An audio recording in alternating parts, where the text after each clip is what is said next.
Hello everyone, I'm Professor Soma Gupta. I, along with my colleague, Dr. Monica Prabhakar, will be presenting our paper.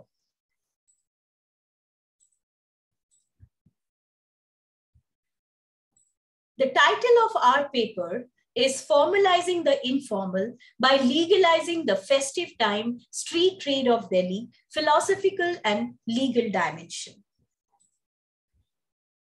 Here in this picture, you can see some glimpses of festive time street trade of Delhi. This includes celebration of Holi, Diwali, Karwa Chauth, and many more festivals in Delhi and around NCR, and the festival time street trade. Introduction. We are well aware of street vending. Just brushing up our previous knowledge, a street vendor is a person who offers goods or services for sale to the public without having a permanently built structure, but with a temporary static structure or mobile stall. They could be stationary and occupy a space, or they could be just mobile and selling the wares by moving in push carts, cycles over their heads, or even in moving buses. The government of India has used the term urban vendor as inclusive of both traders and service providers, stationary as well as mobile, incorporates all other local region specific terms used to describe them, such as hawkers, ferrywala, reri, patriwala, footpath dukandars and all. Now the debate regarding street vending. The famous dialogue from the Indian Bollywood movie Jolly LLB, footpaths sone ke liye nahi hote. Footpaths are not meant for sleeping over there, can go one step further to state footpath dukaan lagane ke liye bhi nahi hote. Footpaths are not meant for setting up of shops either. Street vending raises the debate between the individual right to work and the collective right to public space. Public space is a collective good that all people have a right to enjoy, and it is the responsibility of local government to regulate its use so that those collective rights may be enjoyed by everybody living in that vicinity. Opponents of street vendors argue that those collective rights are violated when street vendors appropriate public space for their own use. Governments must defend public space from such encroachments by strictly regulating or even outlawing street vending. Arguments against street vending. Tolerating street vendors is a costly affair because city governments fail to collect enough revenue from vendors to cover the cost of enforcing vending regulations. They contribute to vehicular congestion and pollution by crowding busy thoroughfares and slowing traffic. Some street markets are known for criminal activities such as theft and other forms of petty crime, sale of illegal goods and services. Municipalities and residents also complain about them, like problems of uncollected trash and untreated wastewater in street vending areas. But there are several arguments in favor of street vending. Street vendors should be allowed to exercise their economic rights, and this is granted as per the Universal Declaration of Human Rights and other normative frameworks at the international and national levels.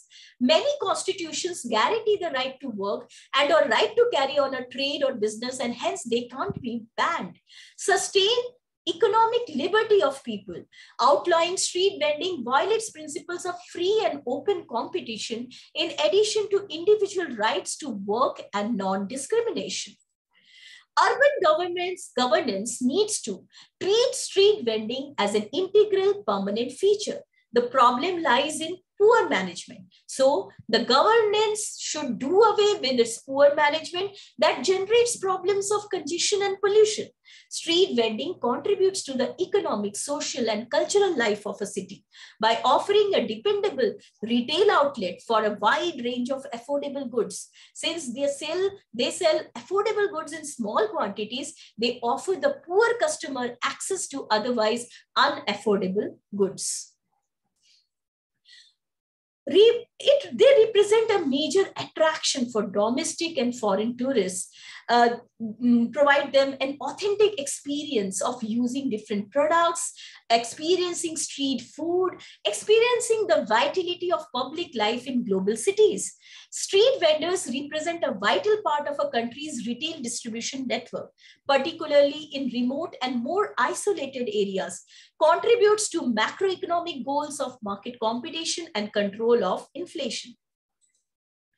Saves the cities money by enabling the working poor to generate jobs for themselves, reducing their dependency on city services, inhibiting them from indulging in criminal activities in order to survive.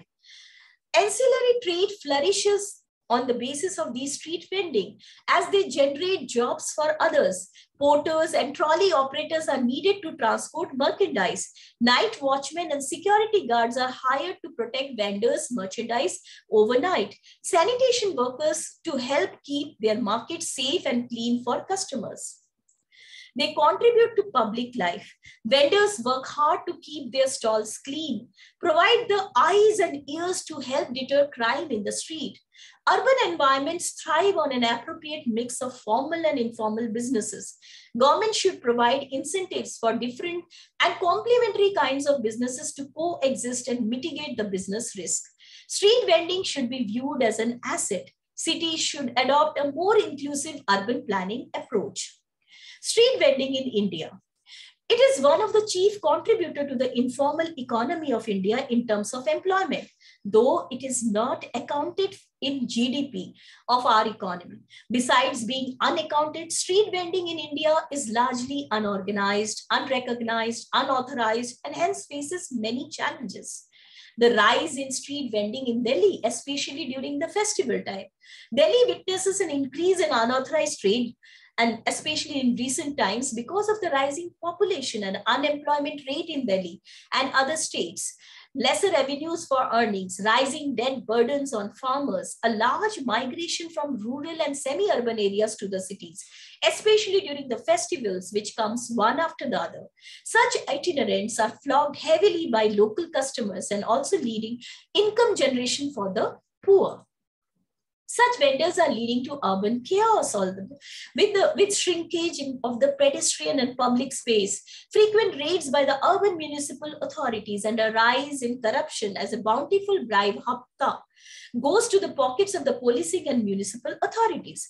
The itinerants faces the problems of threat of eviction, violence, injuries, confiscation of goods, etc. They do not get any facility like access to toilet, drinking water, safe stay for temporary immigrant vendors. The inability of the state to provide secure livelihood is snowballing the problem. The research question and objectives. During the festival times, the urban chaos caused by street vendors on the pavements and roads leads to one pertinent question: whether they should be allowed to mushroom in an unregularized manner and shoo away by policemen every now and then, or should they be legalized and managed in the right manner so that it becomes a gainful avenue for the vendors, local population, and municipal authorities. The objectives of the study are to understand the problems and prospects of street trade during the festive season in Delhi, to devise ways to respond to troubles that engulf and threaten the lives of the have-nots. Here, the street vendors, by giving recognition to such trade through policy initiative and legal reforms. Research methodology. Both primary and secondary sources of data were used. Primary sources included semi-structured interviews of street traders, municipal authorities, urban town planner, and legal experts, review of existing literature, study of regulatory framework, working papers, and published research surveys formed the secondary sources. The outcomes of the study. First, the philosophical argument. Here, I will invite my co-presenter, Dr. Monica Prabhakar, to present her case. Monica, over to you.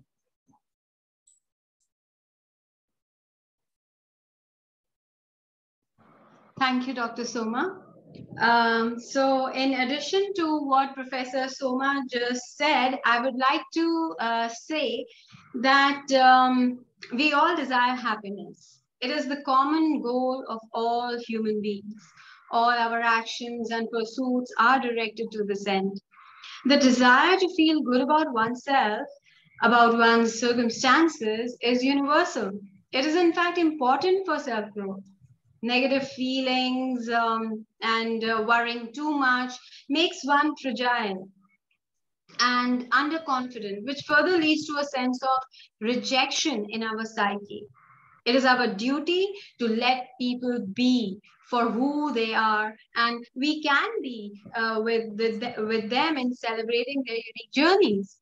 Race, religion, economic divides, linguistic hegemonies, political boundaries are nothing but erroneous constructions of our narcissistic mind to feel separate and special.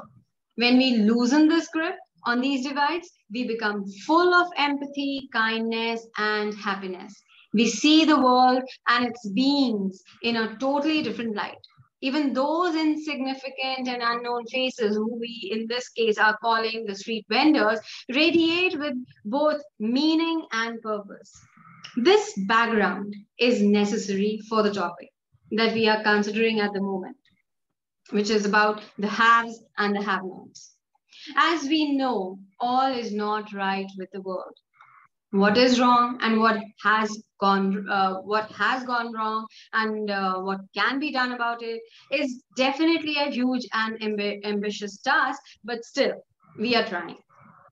So let's move straight on to consider those insignificant and faceless people who struggle hard to make ends meet, who exhaust their energies trying to battle indifference of others.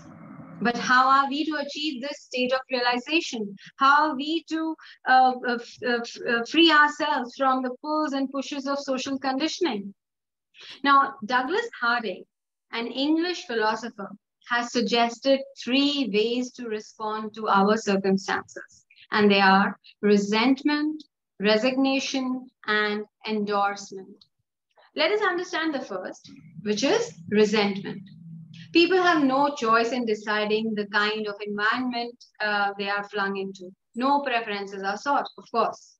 Now, it seems the Creator blesses some with an agreeable environment, gives them security, love, success, and joy, while others are placed by Him in settings where one gets the opposite of what one needs.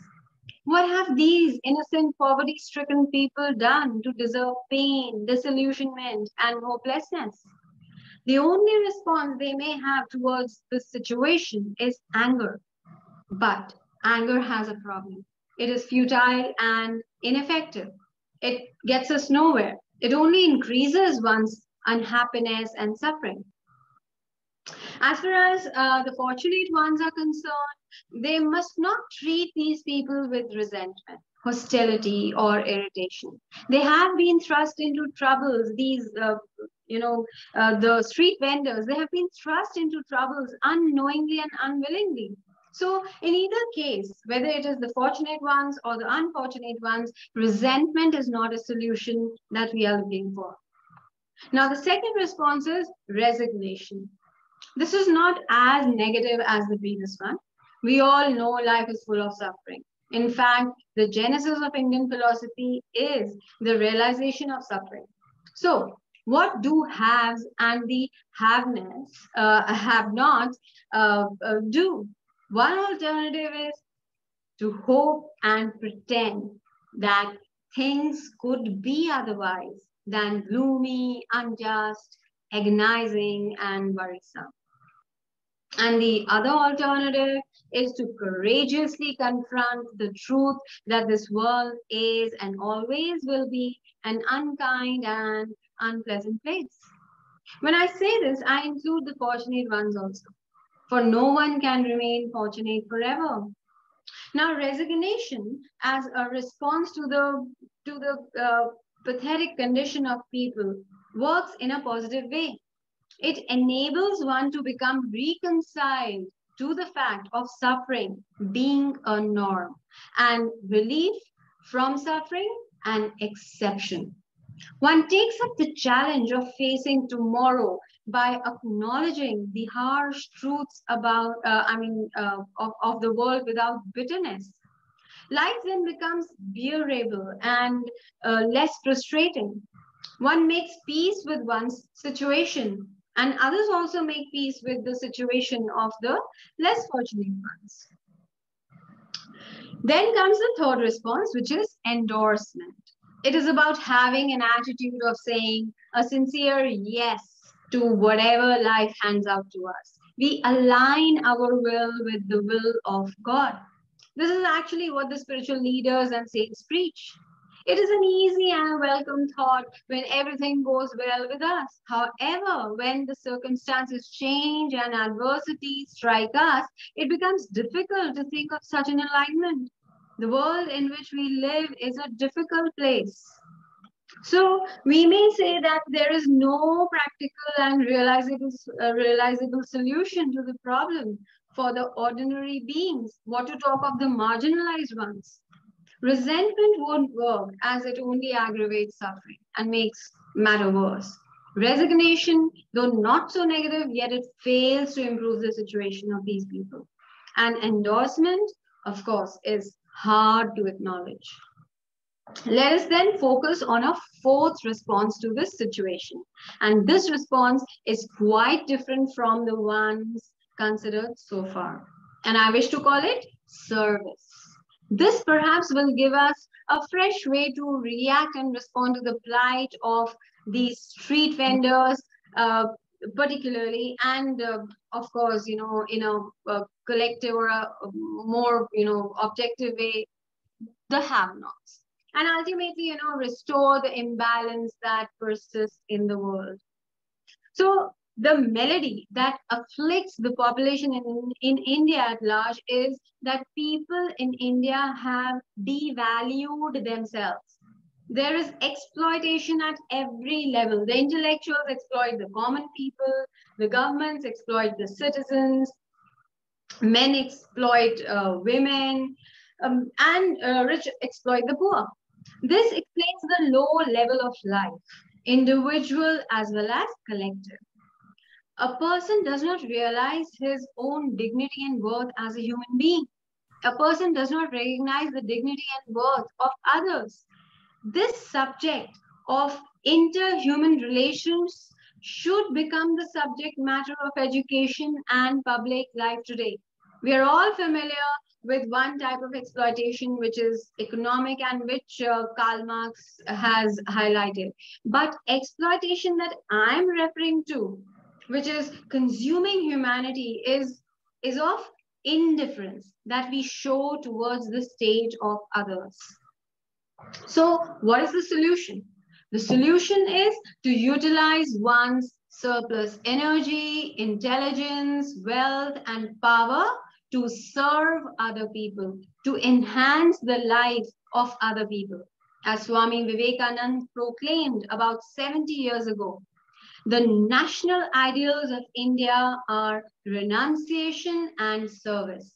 Intensify her in those channels, and the rest will take care of itself. Now, renunciation of the lower self with a view to manifesting the higher self and the spirit of service have been the twin ideals of India. However, centuries of political subjection and all forms of social humiliations have been heaped upon the people of India, rich and poor alike. And this has led to the drying up of our collective creative spirit, which in turn has led to the slipping away of our creativity into stagnant ways of thinking, into one can say complacency and self-centeredness. Everyone is seeking his or her own happiness. So service, as I said, is the finest form of interhuman relationship. It involves growth, a change for the better in the individual person. In the past, so many centuries, we as a nation failed to discuss and comprehend this subject because interhuman relationships were not rationally determined, but were determined by factors like caste, religion, etc. What we as a collective whole need today is a pervasive concern for man as man, and not as cut up into caste, sex, and communities, and a formulation of a sanction for the same from a rational ethics and spirituality. Every human being is faced with the challenge of the presence of the other human beings in the society. His response to the other could be either of friendliness or hostility, depending on his concept and assessment of himself. He becomes hostile when his only concern in his own is his own survival and his own organic satisfaction. But in this scenario, his behavior is not different from animals. And no human is intrinsically motivated in this manner. So, this confirms moral awareness in human beings. And if a person is morally aware, then his spiritual growth will find its expression in one way or the other. And with spiritual growth will arise social feelings, feelings of genuine concern for the other individual. Thank you, Soma. Over to you. Thank you, Monica. Well pointed out. With this backdrop, we move further as we have identified the hurdles in managing street vending. Street Vendors Protection of Livelihood and Regulation of Street Vending Act 2014 was enacted in India to regulate street vendors in public areas and protect their rights. But street trading is still a huge problem for the authorities as well as vendors because of the following reasons: apathy of the municipal authorities, unorganized street trading, space constraints and mismanagement, no solid plan or law to manage and channelize the street trade, inadequate support of police authorities, uneducated traders and their rigid attitudes, shortage of funds, politicization of issue with different political parties ruling at multiple levels, whether the center, state, or municipality. Major suggestions and conclusions the suggestions are that local government policy should recognize the importance of street vending as a livelihood option for the urban poor and the vulnerable or marginalized groups. Municipalities should conduct research on the issue to develop an understanding of the economic contribution of street vending and its place within a city's value chains. Policy should be framed to identify all natural markets throughout the city and protect vending in these areas. Prime role should be played by the town vending committee established to implement the national policy on urban street vendors. In identified natural markets, a decentralized management committee should be formed or set up, led by vendors to manage the markets and to collect the vending fees. Public safety should be ensured by the municipal authorities with the support of the police authorities. Urban infrastructure and beautification schemes should protect street vendors' livelihoods, and where vending spaces are affected should redesign public space to accommodate vendors. Alternative viable trading sites should be sought and evictions should be avoided at all costs. Town planners and engineering or architectural students should be involved in the planning. Finally, the conclusion. Local municipal authorities should give recognition to festival time street trade, draw a policy framework to formalize such a trade by charging a nominal fee, demarcate the areas for such vendors, ensuring shop space, basic facilities, and sanitation during the festival season. Making or formulating laws are not enough. The Street Vendors Protection of Livelihood and Regulation of Street Vending Act 2014 should be implemented in letter and in spirit. That's all regarding our presentation. Thank you very much, everybody. Thank you.